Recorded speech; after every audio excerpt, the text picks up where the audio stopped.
Shalom, selamat pagi, salam sejahtera untuk kita sekalian.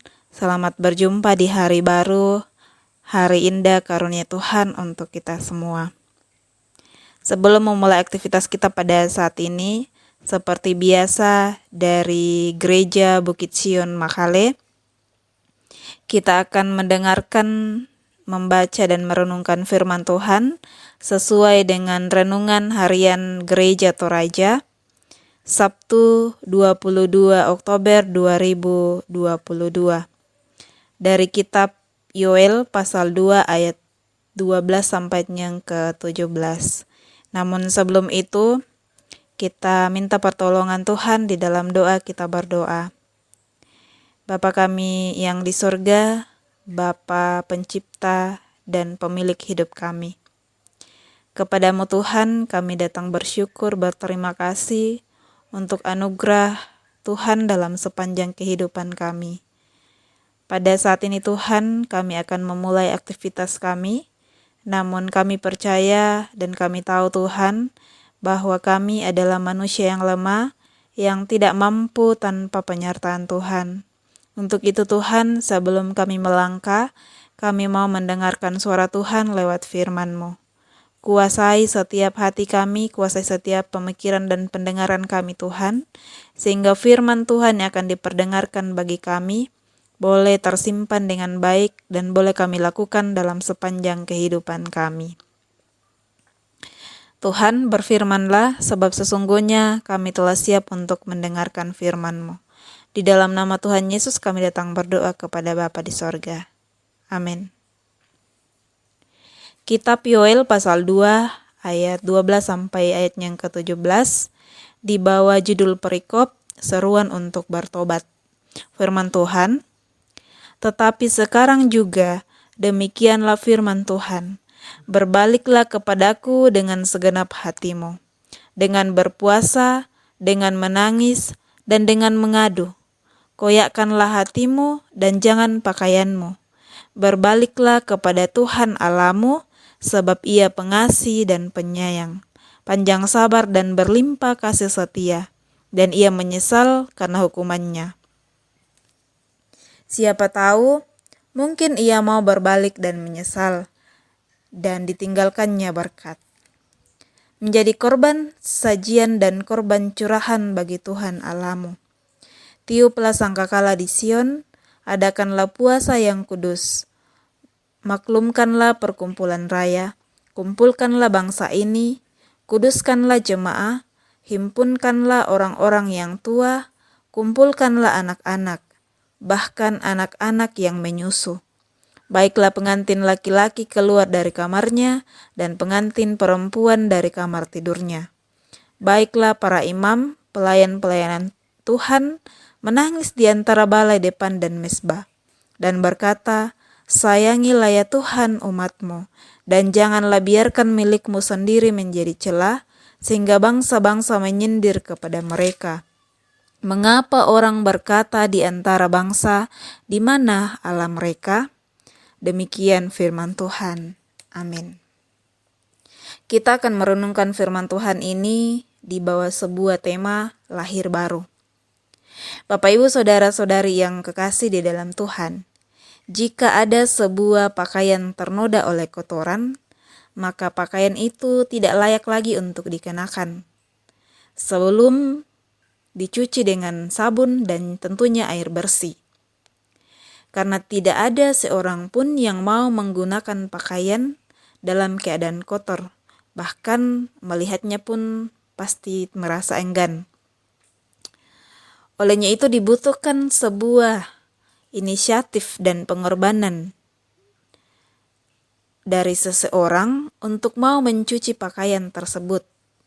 Mungkin atau meskipun pakaian tersebut ternoda oleh kotoran yang menjijikkan sekalipun. Karena jika tidak ada yang berinisiatif, maka pakaian itu akan tetap kotor dan tidak terpakai lagi. Bahkan akan terbuang sebagai sebuah sampah. Tetapi ketika ada orang yang berinisiatif dan mau berkorban untuk mencuci, maka pakaian itu akan menjadi bersih kembali dan akan berguna kembali. Bapak Ibu saudara-saudari yang kekasih, Tuhan sangat membenci dosa. Dia dalam keadilannya tidak kompromi dengan dosa. Manusia sudah ternoda dan tidak layak lagi di hadapan Tuhan. Dalam nats kita pada saat ini tidak dijelaskan secara rinci apa yang telah dilakukan oleh bangsa Israel sehingga membuat Tuhan murka. Tetapi yang jelas bahwa ada dosa yang dilakukan sehingga Nabi Yoel menyerukan sebuah pertobatan.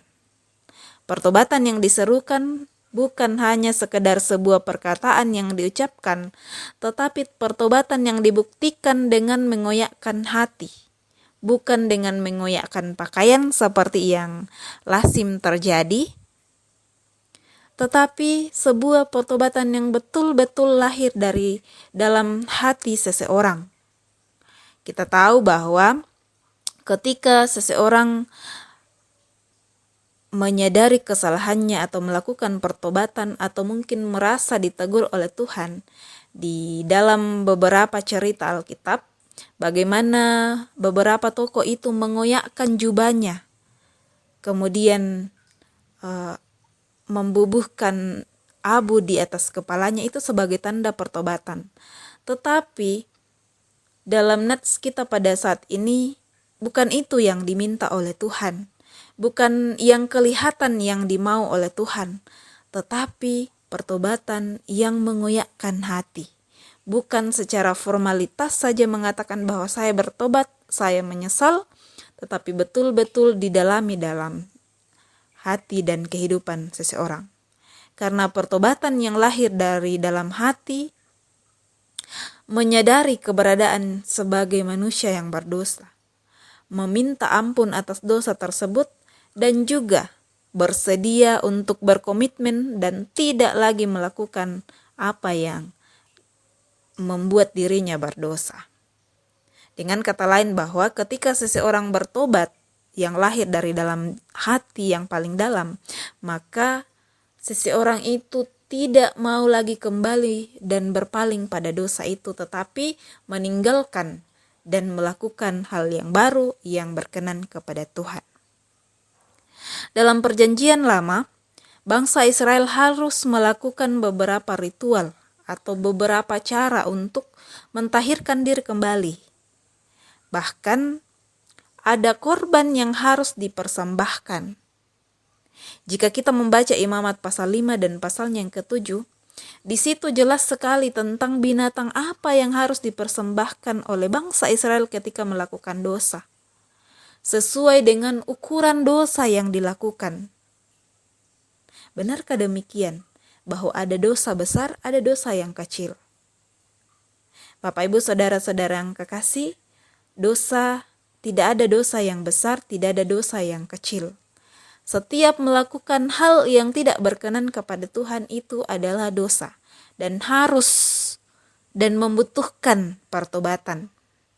Juga dalam perjanjian lama disebutkan bahwa ada langkah-langkah yang harus ditempuh untuk menjadi tahir kembali.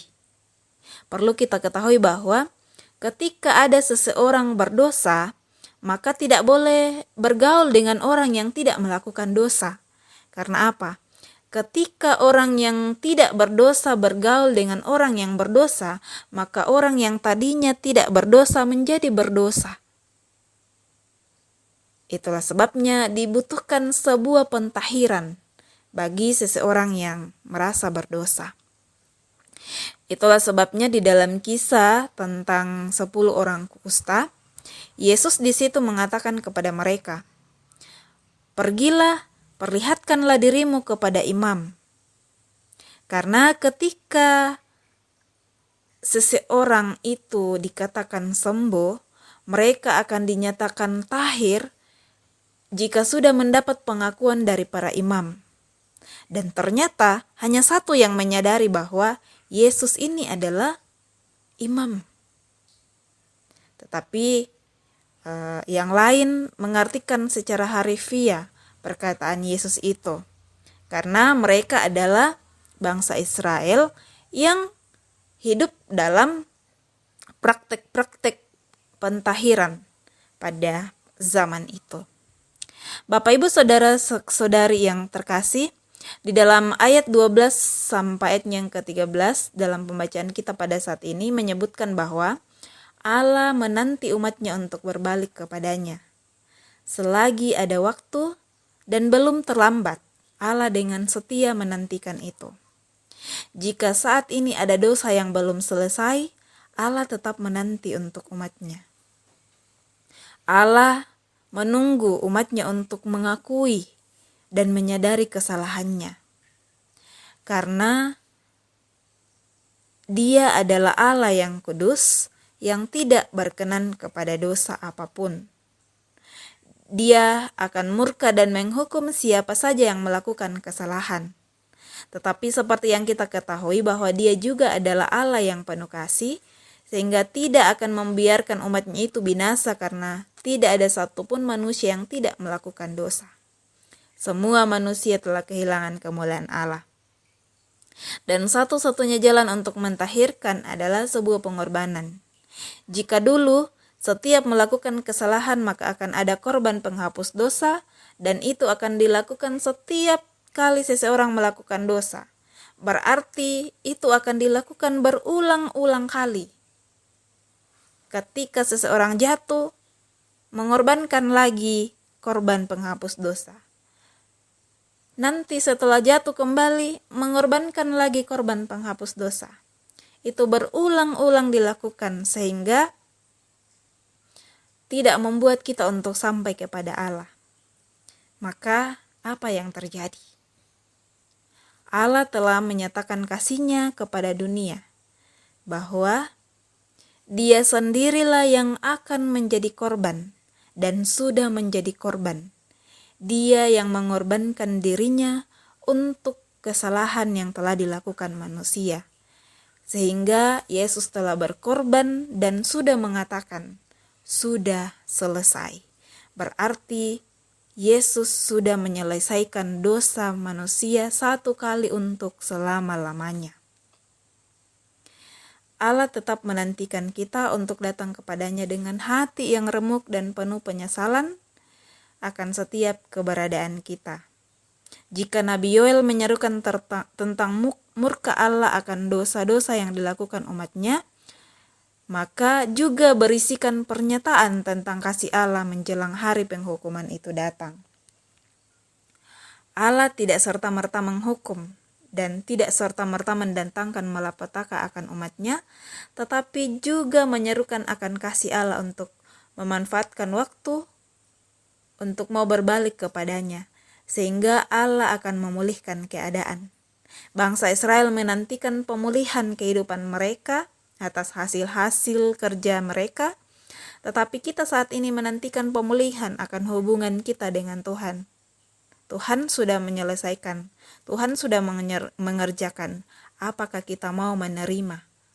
Apakah kita mau hidup di dalam kasih karunia dan menikmati kekekalan damai sejahtera? Tema kita mengatakan bahwa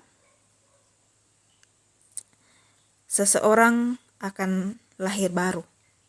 Yesus dalam percakapannya bersama dengan Nikodemus mengatakan bahwa jika seseorang tidak dilahirkan kembali, maka ia tidak akan melihat kerajaan Allah. Lahir baru adalah menerima Yesus sebagai juru selamat dan menjadikannya satu-satunya Tuhan dalam hidup ini. Seseorang yang lahir baru akan meninggalkan kehidupan yang lama dan menjalani kehidupan bersama dengan Tuhan yang bukan hanya lewat pengakuan, melainkan totalitas hidup kita menjadi lahir baru yang bersumber dari hati dan terpancar lewat kehidupan bersama dengan Kristus. Mari mengoyakkan hati kita. Kita kembali kepadanya karena Dia tetap menanti kita untuk menjadikannya sebagai juru selamat dalam kehidupan kita. Semoga Roh Kudus akan memampukan kita untuk menjadikan kita pribadi-pribadi yang dilahirkan secara baru di dalam Yesus Kristus. Amin. Mari berdoa. Terima kasih Tuhan untuk waktu sejenak boleh diberikan kepada kami untuk merenungkan firman-Mu. Tuhan yang akan berotoritas dalam hidup kami, Tuhan yang akan memampukan kami, sehingga ketika ada dosa dan kesalahan yang kami perbuat, kami akan mengoyakkan hati kami untuk bertobat di hadapan Tuhan.